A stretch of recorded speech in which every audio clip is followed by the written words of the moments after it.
जम्मू कश्मीर में आप लोगों के मुद्दे क्या है मतदान को लेकर? मुद्दे तो सबसे पहले भैया सुरक्षा के सबसे पहले जो सुरक्षा है वो सबसे जरूरी है। मतलब मैदानी हिस्से तक आतंकवाद बढ़ गया। जैसे बांग्लादेश में हाल हुआ था वैसे हम हिंदुस्तान का नहीं चाहते हैं। चर्चिए देखो कोई पूछने वाला 370 टूटने से हमारे जम्मू कश्मीर में जितना नशा आप बोलते हैं कि मोदी सरकार बोलती है कि नशा मुक्त करना है, नशा मुक्त नहीं है। घर घर दुकानें शराबों की खोली गई है, घर घर दुकानों की शराब की वाइन शॉप खोली गई है। ये नशा मुक्त है? ये गवर्नमेंट अपना पैसा वसूल रही है। वो भी बढ़ाया है इन्होंने, वो ही क्या मतलब आज की डेट पे अगर हमारी जो बीजेपी सरकार बोल रही है गरीबों का हम मुफ्त में खाना दे रहे हैं, वो कौन सा दे रहे हैं अनाज? हमारे ही जेब से वो पैसा काट कर लेकर जा रहे हैं। अगर 1100 रुपये टोकन भरते थे 2100 हो गया है, इंश्योरेंस डबल। कितनी गाड़ियां आती है, कितनी जाती है, कोई पूछने वाला नहीं। 10 साल बाद चुनाव हो रहे हैं। 10 साल बाद चुनाव हो रहे हैं। हाँ। कोई बदलाव नहीं आया, ना कुछ मतलब हमारे को दिख रहा है। बच्चे जितने भी हैं सब बेरोजगार हैं, पढ़े लिखे लड़के हैं, सब किसी को भी कोई रोजगार नहीं है। पढ़े के बारे में कोई कुछ नहीं सोच रहा, चाहे बीजेपी है चाहे वो पहले पार्टियां थी, किसी ने नहीं कुछ। कांग्रेस ऐसा कांग्रेस ने भी कुछ नहीं सोचा। कांग्रेस सरकार कांग्रेस रही, उसने क्या कर दिया? अभी बीजेपी है, क्या कर दिया? महंगाई बढ़ती जा रही है। गरीब तो बोलो गरीबी खत्म करें, गरीबी कहाँ खत्म करनी है? गरीब को मार रहे हैं, गरीबी कहाँ खत्म कर रहे हैं? गरीब को ही मार रहे हैं। गरीब को क्या चाहिए? खाने के लिए आटा चाहिए, आटा 50 रुपए केजी हो गया यहाँ पे, और क्या चाहिए सर? कहाँ भी चाहिए उस हिसाब से हमारे को। 500 रुपए सिलेंडर, 350 का सिलेंडर मिलता था, 1000 रुपए का सिलेंडर। टैक्सी का जो सिस्टम से काम चलाए, रेलवे में हम बैठे हैं, इधर जो आता है सब मतलब पैसा हम देते हैं, जो भी आएगा वही लोड करके चला जाता है। नंबर सिस्टम कोई नहीं है, ड्राइवर खुद रोज लड़ जाते हैं, 10-10, 15-15 रोज लड़ाइयाँ होती हैं। पार्किंग का आप खुद ही इधर कैमरा घुमाओ, देखो कीचड़ बीचड़ में खड़े हैं, ट्रक आ रहे हैं, कोई मर गया गल गया, कोई रेलवे मतलब कोई रेलवे डिपार्टमेंट नहीं सोच रहा है कि भाई ये भी कोई बैठे हैं इंसान है। इससे तो हवाई अड्डे पे नहीं जाएगा। गरीब आदमी को राशन चाहिए, राशन 5 किलो राशन देती है गवर्नमेंट, वो हमारे से ही ले रही है, हमारे ऊपर से टैक्स काट रही है। हम जहाँ पहले एक गाड़ी का टैक्स देते थे 300 रुपया 400 रुपया, अभी 2-2000 रुपया 3 महीने का टैक्स देना पड़ता है। कहाँ जाए? जीएसटी, हर चीज पे जीएसटी लगाया है, खाने पीने वाली चीजों पे कि अगर कोरोना के बाद अगर गरीबों के लिए, अगर गरीबों की सहायता के लिए कुछ काम किया था, वो क्या था? लोगों को, गरीबों को लूटना खाली। आप अगर खाली गाड़ियों की बात करो तो गाड़ियों का पैसेंजर टैक्स बढ़ गया, और जो टोकन टैक्स वो भी बढ़ाया है इन्होंने, वो ही क्या मतलब आज की डेट पे अगर हमारी जो बीजेपी सरकार बोल रही है गरीबों का हम मुफ्त में खाना दे रहे हैं, वो कौन सा दे रहे हैं अनाज? हमारे ही जेब से वो पैसा काट कर लेकर जा रहे हैं। अगर 1100 रुपये टोकन भरते थे 2100 हो गया है, इंश्योरेंस डबल हो गया है। मतलब आप बताइए कि अभी इसीलिए हमारे लोगों की सोच है कि अभी हम अपनी एक लोकल डोगरा पार्टी जो खड़ी हुई है हम उसको सपोर्ट करेंगे, पैंथर्स इंडिया पार्टी। क्या लगता है भैया जम्मू कश्मीर में आप लोगों के मुद्दे क्या है मतदान को लेकर?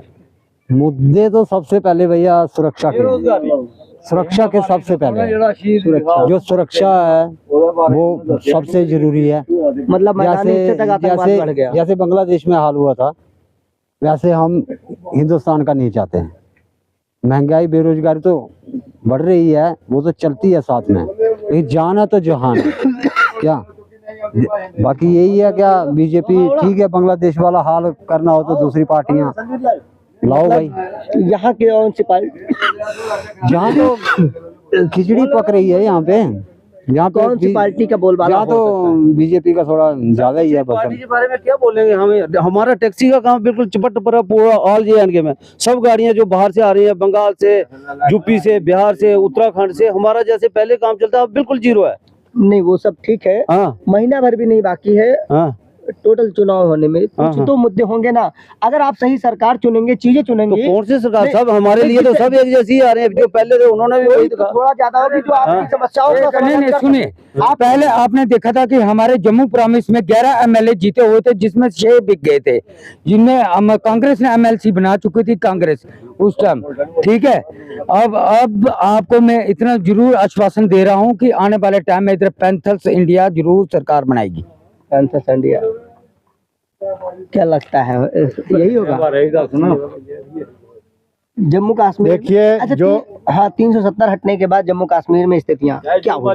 370 हटने के बाद ये पूरा यूपी का जितना भी डाकू था यहाँ पहुँच गया। वो हमारे बच्चों के लिए नौकरियां छीन लगे। यहाँ कोई पोस्ट निकलती है, बाहर का बंदा आता है, यूपी बिहार का बंदा आता है, क्यों नहीं हमारे जम्मू कश्मीर के क्यों नहीं लगाए जाते हैं? हमारे जो युवा की जो नौकरियां छीन ली गई है, बीजेपी आने से, सरकार से आने से क्या हो गया? 370 से बीजेपी को फायदा होगा या नुकसान? 370 उनके लिए अच्छा है, हमारे लिए तो नुकसान है। जम्मू कश्मीर वालों के लिए नुकसान है। जो व्यापारी लोग दिल्ली में बैठे हैं उनके लिए अच्छा है। मतलब व्यापारियों के लिए अच्छा है, हाँ, उनके लिए अच्छा है। पूंजीवाद के लिए। कौन बदलाव कर सकता है थोड़ा बहुत भी, क्योंकि चार अंधों में से कोई तो थोड़ा सर ये कुछ नहीं है, सब एक ही थाली के हैं। कोई भी हमारा बदलाव क्या करेंगे? हमारा रोजगार सोचा तो हम कुछ बोले, एक किस पार्टी को देंगे, सब पजल है। कोई वोट देने का हमारा कोई नीति नहीं है कि किसको डालें। हम कंफ्यूज हैं खुद। काम बिजनेस के लिए हमारा बिजनेस नहीं चल रहा है, बिल्कुल ठप है। दुनिया भर की प्राइवेट गाड़ी चल रही है, कोई पूछने वाला नहीं है। सरकारें इतनी आई इतनी गई, कोई भी पूछना नहीं है कि भाई तुम भी कुछ बैठे हो इधर धूप में तड़प रहे हैं, इधर सब काम धंधा कुछ नहीं है, कोई पूछने नहीं आता। सब सरकारों के पास गए, हम बीजेपी के पास गए, सब पार्टियों के, कांग्रेस के पास भी गए, कोई नहीं इधर पूछने आया। देखो कीचड़ देखो, इधर रोड देखो, मिट्टी देखो, डस्ट देखो, रोज की कितनी गाड़ियां आती है, कितनी जाती है, कोई पूछने वाला नहीं। 10 साल बाद चुनाव हो रहे हैं, 10 साल बाद चुनाव हो रहे हैं, कोई बदलाव नहीं आया, ना कुछ मतलब हमारे को दिख रहा है। बच्चे जितने भी हैं सब बेरोजगार हैं, पढ़े लिखे लड़के हैं, सब, किसी को भी कोई रोजगार नहीं है। कोई जो एक सब नशे की तरफ जा रहे हैं। दुनिया भर का नशा, इधर उधमपुर में देखो, जम्मू में देखो, चटेरिया देखो, जितना भी नशा, चर्चिए देखो, कोई पूछने वाला 370 टूटने से हमारे जम्मू कश्मीर में जितना नशा, आप बोलते हैं कि मोदी सरकार बोलती है कि नशा मुक्त करना है, नशा मुक्त नहीं है। घर घर दुकानें शराबों की खोली गई है, घर घर दुकानों की शराब की वाइन शॉप खोली गई हैं। ये नशा मुक्त है? ये गवर्नमेंट अपना पैसा वसूल रही है, टैक्स वसूल रही है। हमारे वाइन शॉप है, हमारे लोगों के बच्चे पास होते हैं तो उनको टेस्ट देने, एडमिशन करने के लिए पठानकोट, पंजाब में जाना पड़ता है। तो गरीब आदमी अपने बच्चों को कैसे पढ़ाएगा? आप ही बताइए कैसे पढ़ाएगा? जो लाखों रुपया बच्चे का गरीब एक मजदूरी करके अपने बच्चों को पढ़ाए।